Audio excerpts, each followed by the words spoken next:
যদি আপনার মনে হয় যে দেয়ালে পিঠ ঠেকে গেছে, কেউ কিছু করতে পারছে না আপনার জন্য, আপনি পরিপূর্ণ ইয়াকিনের সাথে, দৃঢ় বিশ্বাসের সাথে এই 4টা আমল নিয়মিত করবেন।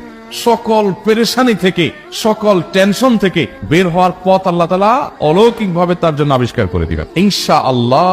গুলি মিস হতে পারে, আপনার দোয়া মিস হবে না। কখনো যদি আল্লাহ তাআলা এই আমলগুলো করার পরও আমার বিপদ দূর না করেন, তাহলে হয় আমার আমলের মধ্যে কোনো ত্রুটি ছিল, অথবা আমার এই বিপদ দূর না হওয়ার মধ্যে আমার জন্য কোনো কল্যাণ নিহিত ছিল। আল্লাহ তাআলা আমার দোয়া কবুল করে যে উপকার হতো তার চেয়ে বেটার কিছু হয়তো আমাকে দিবেন, এই ইয়াকিন একজন ইমানদারের থাকবে। সেই 4টা আমলের 1 নম্বর হলো ইস্তিগফারের আমল। ইস্তিগফার। আপনি ফেসে গেছেন কোন জায়গা, কোনো উপায় পাচ্ছেন না, আপনি ইস্তিগফার করতে থাকেন। আস্তাগফিরুল্লাহ ওয়া আতুবু ইলাইহি, আস্তাগফিরুল্লাহ ওয়া আতুবু ইলাইহি, আস্তাগফিরুল্লাহ ওয়া আতুবু ইলাইহি, আস্তাগফিরুল্লাহ, আস্তাগফিরুল্লাহ, আস্তাগফিরুল্লাহাল্লাযী লা ইলাহা ইল্লা হুয়াল হাইয়ুল কাইয়্যুম ওয়া আতুবু ইলাইহি ওয়া লা হাওলা ওয়া লা কুওয়াতা ইল্লা বিল্লাহ।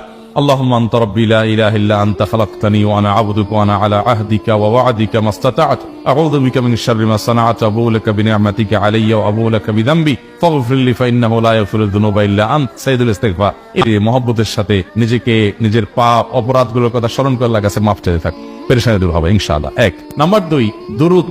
নবী করিম সাল্লাল্লাহু আলাইহি সাল্লামের প্রতি দুরূদ পাঠ করা। এটা যদি আপনি নিয়মিত করতে থাকেন মহব্বতের সাথে, আল্লাহুম্মা সাল্লি আলা মুহাম্মদ ওয়া আলা আলি মুহাম্মদ কামা সাল্লাইতা আলা ইব্রাহিম ওয়া আলা আলি ইব্রাহিম ইন্নাকা হামিদুম মাজিদ। আল্লাহুম্মা বারিক আলা মুহাম্মদ ওয়া আলা আলি মুহাম্মদ কামা বারাকতা আলা ইব্রাহিম ওয়া আলা আলি ইব্রাহিম ইন্নাকা হামিদুম মাজিদ। আপনি 2টা আমল হলো ইস্তিগফার আর দুরূদ। 3 নম্বর আরেকটা আমল হলো দোয়া ইউনুস। লা ইলাহা ইল্লা আন্ত সুবহানাক ইন্নী কুনতু মিনাজ জালিমিন। বেশি বেশি পড়তে থাকবেন, যখন বিপদে পড়বেন ইস্তিগফার আর দুরূদ পড়বেন সবচেয়ে বেশি, আর মাঝে মধ্যে দোয়া ইউনুস, লা ইলাহা ইল্লা আন্ত সুবহানাকা ইন্নী কুনতু মিনাজ জালিমিন। আল্লাহ সুবহানাহু ওয়া তাআলা দোয়া ইউনুস না।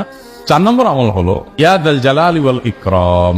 এটা বেশি বেশি করে পাঠ করবেন। নবী করিম সাল্লাল্লাহু আলাইহি ওয়াসাল্লাম বলেছেন আলিজু বিয়া যাল জালালি ওয়াল ইকরাম। ইয়া যাল জালালি ওয়াল ইকরাম, এইটাকে তোমরা আঁকড়ে ধরবে। ইয়া যাল জালালি ওয়াল ইকরামের মানে কি? এটা আল্লাহকে ডাকা, আর কিছু না। এবং হাদিসে বর্ণিত দোয়া, এটা মাসনুন দোয়া।